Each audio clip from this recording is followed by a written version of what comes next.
Would you rather have 10 clients paying you $2,000 a month or 100 clients paying you $200 a month? Obviously, it's easier to land 10 clients than 100 due to the amount of time that it takes to do sales calls, to generate leads, to have check-in meetings, to have those "I was just thinking about you in the shower" moments with your clients, and also random requests. The reality is that random requests from 100 clients is a nightmare. It could even be a nightmare for 10 clients. So if providing services is your business model, there's really only one way to go, and that's quality over quantity. But that sounds too good to be true, right?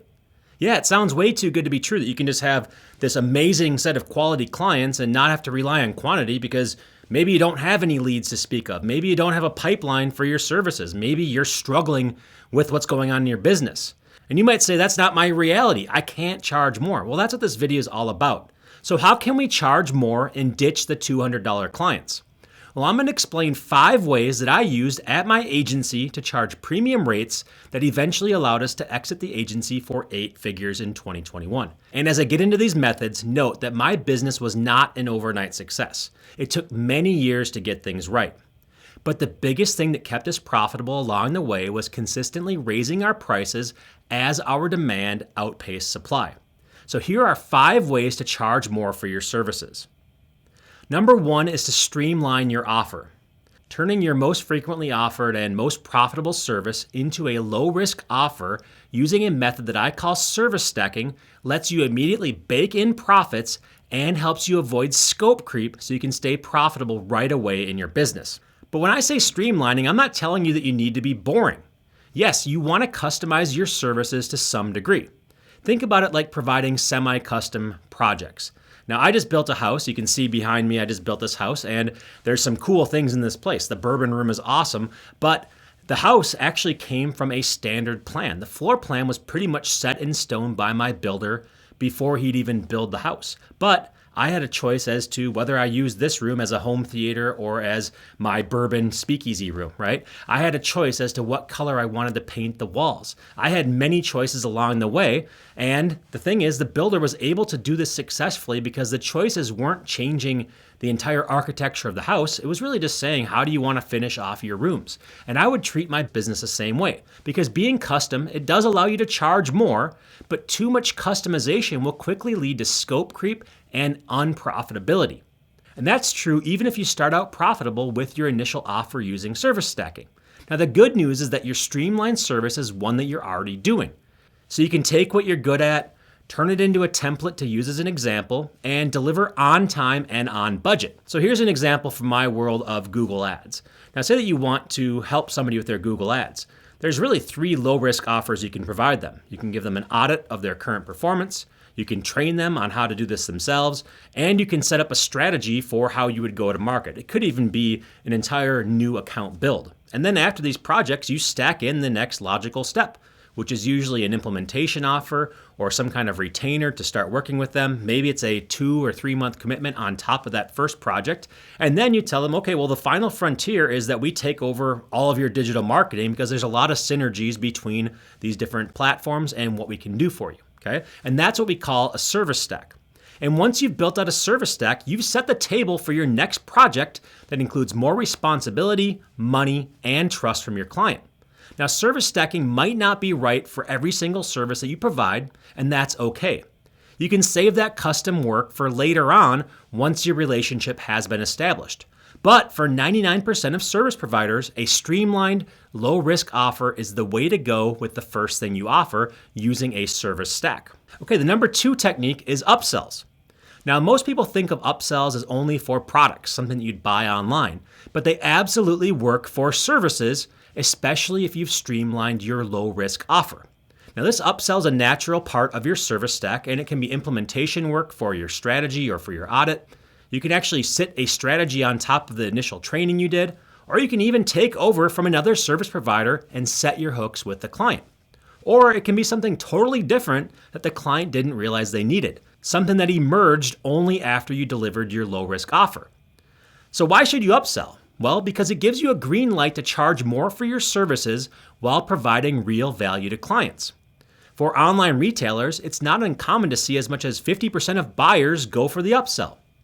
Kevin Hillstrom from Mind That Data reported that direct mail purchasers are 229% more likely to purchase a second time within month 0 of signing up for something than they are in month 3 of your relationship. And from my experience, it's very similar for higher ticket services. And that's why you get a huge increase in profit per client when you implement service stacking. And so what I've found is that when I present a 3-tiered service stack to my clients, about 40% take the low risk option, 50% take the low risk plus the implementation offer, and then about 10% take all 3 offers.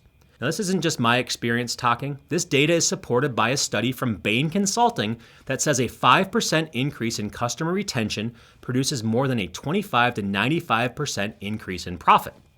Now, it might not be that high for your highest ticket services, but even a 20% conversion rate on your upsell will make a huge difference in your profit per client. The key is to keep the upsell optional in your service stack. And the great thing about upsells is that you can do it multiple times. You can offer it during the sales process, and if they don't take it, you can offer it after your initial sale, after you deliver the first project, and it will still be effective and profitable. The next one is certifications. Now think about it this way. If you need a doctor, you can safely assume that every doctor working at the hospital has the right credentials. But if you need somebody to manage your Google Ads campaign, well, you're looking at a certification from Google that ironically, you can just Google the answers for. So if you're a client, it can feel like the Wild West out there selecting providers. Certifications, especially ones that you can't get in 10 minutes, can help you stand out and command higher prices for your services. It can also help you on the lead flow side of things with the credibility boost. But not all certifications are created equal. Now, there's a reason why big companies like Shopify and Facebook have created their own internal certifications, because they want to protect their own brand. Well, at Data Driven You, one of my companies, we have our own certification programs for digital marketing that includes privacy-led marketing that can help you stand out from the crowd. And we've produced many industry-leading certifications around the dimensions of data-driven marketing. So if you want to become a data-driven marketer and you want to have the credibility to land more clients, our certifications are a great way to go. And our certification programs are a triple threat because they cover strategy, tactics, and implementation, meaning that you can advise your company, talk with vendors, and even verify that everything is done correctly, all within one of our programs. Key number 4 is to niche down. Now, this is the most common advice that service providers receive, especially when they're starting out, yet implementing this whole idea of niching down is always a challenge. Now, should you really choose a single niche and say no to all other clients? Yes and no. Niching down is exactly what you need to do for any outbound prospecting that you want to use to fill your pipeline.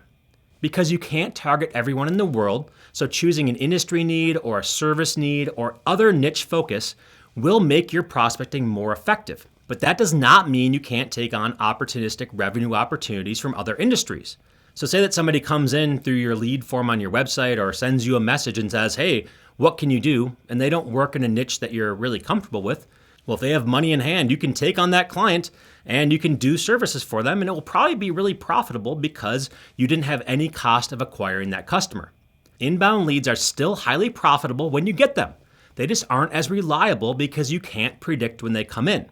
So niche your outbound and be opportunistic with your inbound.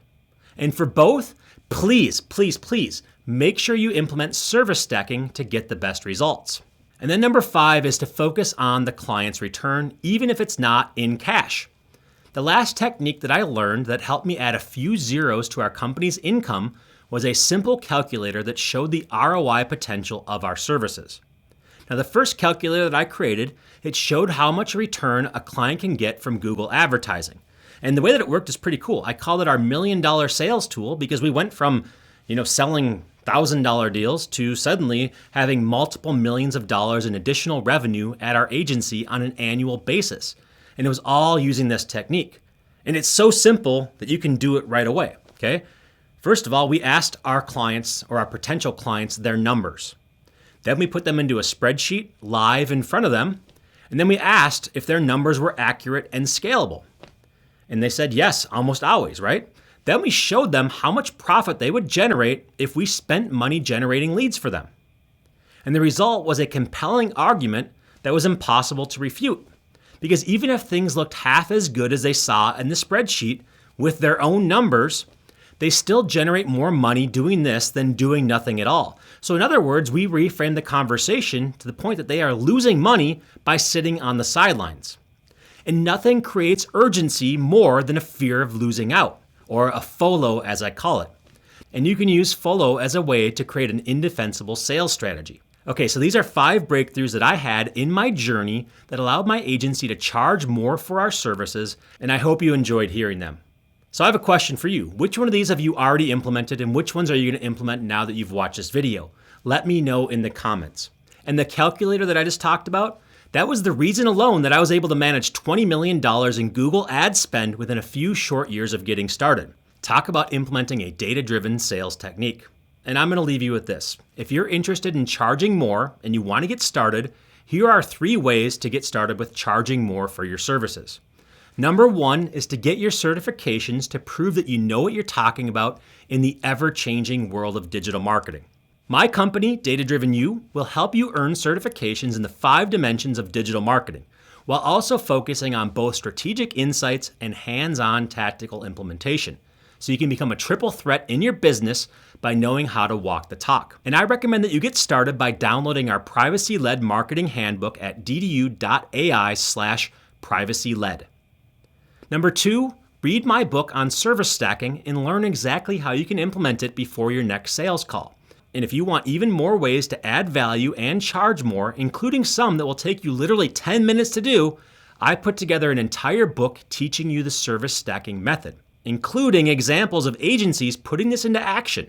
And you can see it all at servicestacking.com. And finally, number 3, you can apply to work with me one-on-one to build out your most effective sales process yet. When I work with service businesses, I don't just recommend a few tactics that go out of date. I help you build your entire business in an anti-fragile way based on our 5 profit pillars. And once you've been coached by me, you'll never see the world the same way again. And you can see if you're a good fit by going to pplr.ai/apply.